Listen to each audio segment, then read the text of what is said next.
Okay guys, nanone iyi ni Gapongosho TV nk'ibisanzwe, uwo mwumva ni Gapongosho. Ibiganiro aba ari akagaruka twivugira ku mafaranga, wagera ku ibiganiro by'amafaranga ugatera gatebe ukumva what is going on. Ubundi hano nkunda kubanza nkakira abantu bashyashya, kabanza nkabaterera isaruti mwe mwakoze subscribe, namwe muri bashyashya mukore subscribe kugira ngo ibi biganiro ntibijye bigucika, kuko intego dufite muri uyu mwaka yo kwinjiza ibihumbi 2,000 by'idolari ni intego nziza. Ni intego nziza yatuma uzajya ubana natwe hano kuri uyu muyoboro wa Gapongosho TV.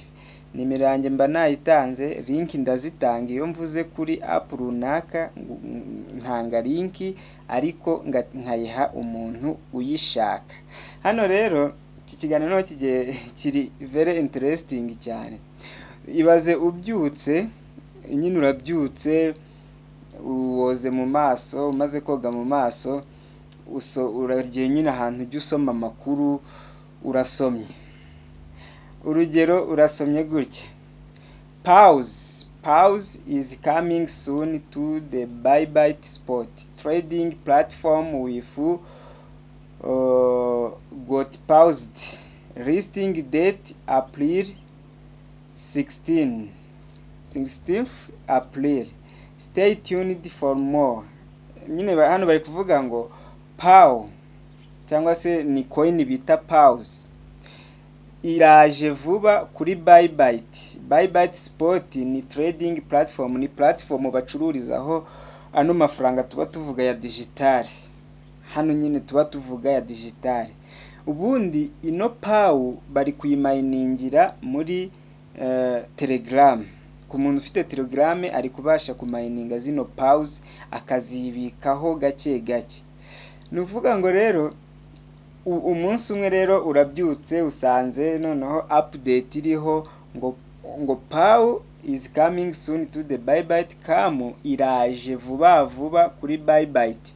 Bagahita bakubwira itariki kari 16 z'ukwa kane. Urabizi ko 16 z'ukwa kane ni itariki ya none ndi gukora iki kiganiro.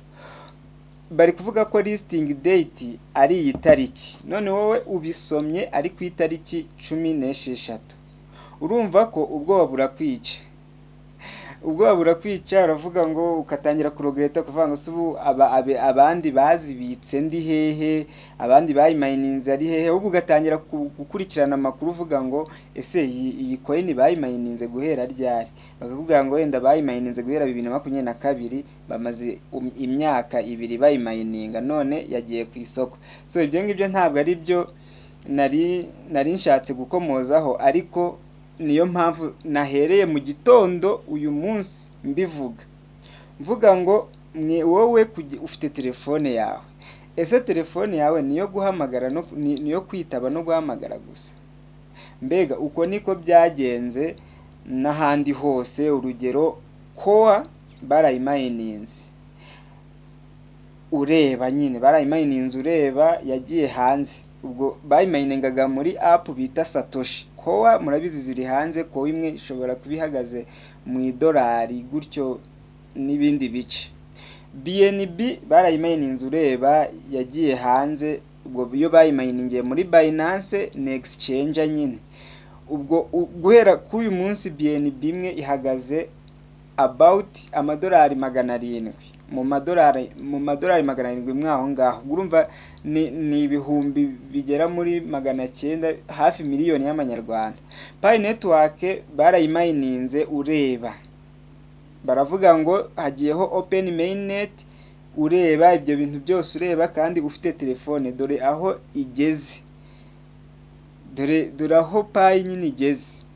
Ubu ngubu hari n'utinya kuyimayininga avuga ngo n'ubundi se ko byarangiye. Oya, urugendo ruracyahari muri Pi network, ahubwo nimba ukeneye link turaza kuriguha. Izi zaragucitse, yego nibyo koko zaragucitse,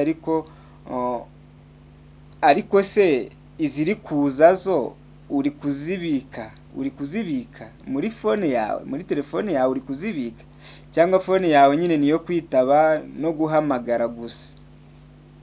ejo bundi urabyuka rero ubona itangazo ngo Pi Network is coming soon to the Binance and Coinbase trading platform, listing date May. Uzabyuka uvuge ngo Pi Network iraje vuba kuri Binance no kuri Coinbase. Izo ni platform zo gucururizaho amafaranga zikomeye, turazizi Binance na Coinbase. Listing date bazayilistinga ku itariki 14 May z'ukwa 5 2025. Ejo bundi ubisome. Kandi nyine ni nako bizagenda. Nono imagine ari official account ya Pi Network itanze update ikahita ivuga ngo Binance Coinbase listing ni itariki. Ubwo urumva iyo nkuru wowe nimba mininga Pi, iyo nkuru zayakira gute? Wasoma iryo tangazo ukaburirukanse ugiye gushakaho washyize passphrase ukayibura, ugasanga na password utayibuka. Please be serious muri ibi bintu. Nta muntu ukina n'amafaranga azadutunga akadutungira n'abacu nyine abazadukomokaho. Telefone yawe nicyo gishoro ufite. Telefone niba ari cyo gishoro ufite rero, kuva mu gitondo nababwiye ngo hari exchange imeze nka Binance. Iyo exchange bari kumayiningamo coin bita FMC Pay. FMC, icyo giceri bakita FMC. Iyo FMC uri kugenda ukagenda utumira abantu bakabona iyo exchange ne bakayibika nkuko wabika Binance, ukabona ugahita ubona $2. Watumira umuntu ukabona $2, wakora verification ukagira $2. Ugarumva ayo $2 ukoreye rangahe? Abantu bari kuyibikuzamo, bari gukora swap bakayahinduramo USDT bakayabikura akabageraho. Iyo tuvuze kuyabikura tuvuga